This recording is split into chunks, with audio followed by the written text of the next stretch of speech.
Great to see you this morning. I'm here with Dr. Steve Williams, and you're the best kind of doctor there is, GP, is that right? My wife is, but I'm an anaesthetist. Right, that'll do. But we've been having some really helpful conversations about the situation with COVID and how to respond to that. But before I come to that, how's life been during lockdown? How's life been at the hospital?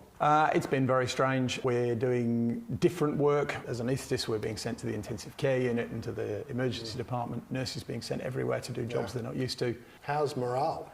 I would say on a knife edge. And one of the things we'll talk about is how do we care well for our healthcare workers? How do we love our neighbour?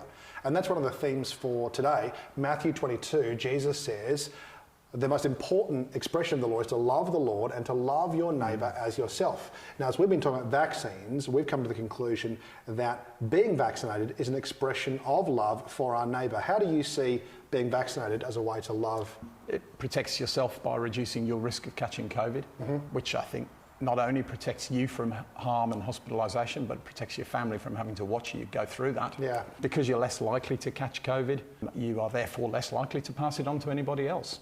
Yeah, and care for healthcare workers, because if there's a lower risk of hospitalisation, it means you hopefully won't have to be dealing with those people or your colleagues. Yep. Now, both you and Helen are medical doctors, and recently we've seen the roadmap kind of evolving, and in the past week, a new premier in New South Wales. How have you felt as we've started moving towards more opening up? My first reaction to that's too soon, really. If you're just in thinking purely medically and scientifically, I think 70 and 80% are actually too low a number, particularly when you realise we're not including children in that, and our numbers are actually only at about 45 and 55% of the whole population.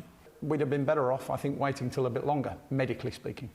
What happens in your workplace if someone is a close contact? I can say that with reasonable certainty, if one healthcare worker is accidentally exposed and attends work whilst exposed, they will put on average 30 healthcare workers out of action for 2 weeks. Yeah, right. So these numbers are not just abstract numbers, they have real implications in a real world, in a real context where people are under real pressure. Very much so.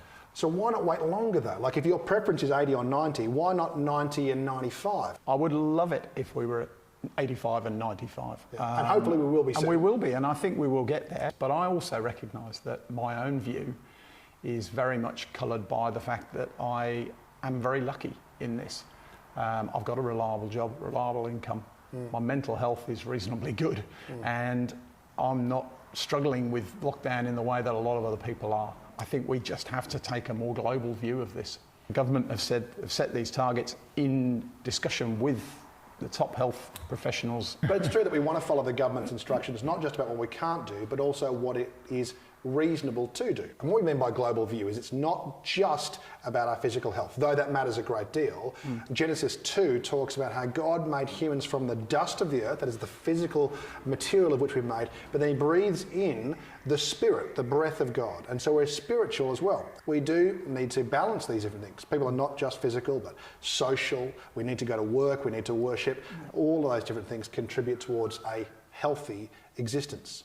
Now, let me ask you about churches and the recent exemption. So at 80%, double vaccinated people will be able to go to cafes and cinemas and visit friends, but those who are not double vaccinated will not be able to enjoy those same activities.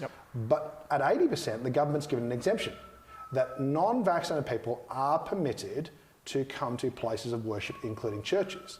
Now, we had quite different responses to that. What do you tell us about how you reacted when you heard that? So my first response was that the church was wrong for even asking for this, and that the government was misguided in allowing it, because I felt that that would be putting more people at risk by potentially exposing unvaccinated people to the risk of catching the virus or passing the virus on to those who are more vulnerable.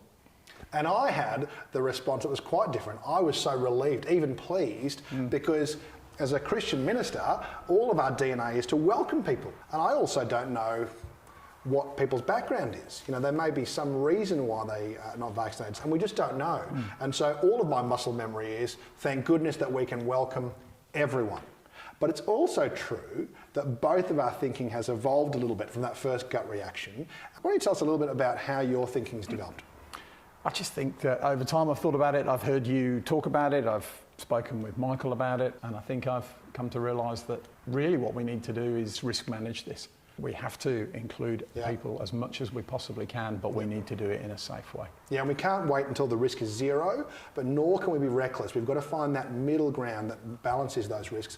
Why don't you tell us, as we've been talking about, what we're going to be doing as a church to effectively manage those risks? The biggest things, I think we're going to be having smaller services, more of them throughout the day. We're going to attempt to use outdoor spaces whenever we can. If morning tea becomes a possibility, or if singing is allowed outside, let's go sing outside. We're also going to try and provide a separate space, which may be the old church building, that is separately ventilated and air conditioned, for people who are most vulnerable, perhaps the immunocompromised or elderly with multiple conditions that makes them more at risk. And at least one of those 5 services will be for people who are double vaccinated only. We want to communicate really clearly with people so that they can make their own decisions. What about children and youth? Children aged 12 and under are not able to be vaccinated, and those aged 12 and over, that's only been available to them recently, so not all of them will be vaccinated. We're going to follow the example of the Department of Education in requiring all of our kids and youth leaders to be double vaccinated. And of course, all of this is on top of abiding by the New South Wales health regulations and recommendations, things like clear signage, hand sanitizer and hand washing facilities, spacing, singing, masking, all of those sorts of things. Whatever is recommended will meet those requirements as well. You said to me that your initial reaction has softened a little bit as well. Yeah.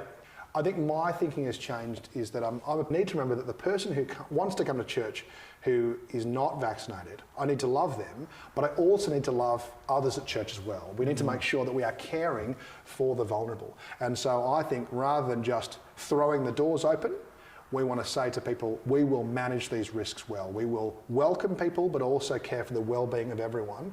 And for some people, that might mean saying, you're welcome, but this is the right service for you, or you're welcome, but have you considered making use of this space because you're immunocompromised? So we want to love everyone. So we're looking forward to returning on November the 7th. You'll be there, you and Helen? We'll be there. What are you looking forward to? I mean, I guess it's obvious in a way. It's just the actual chance to interact with people, isn't it? That's what we've talked about. It'd be nice to be able to see my Bible study face to face, rather than on Zoom. So we'll look forward to seeing you there, and thank you for being open to this conversation and the journey that we've been on, and we trust that you have greater confidence in how our church is going to love everyone through welcoming all people, but also caring for everyone's well-being. We'll see you on November 7th.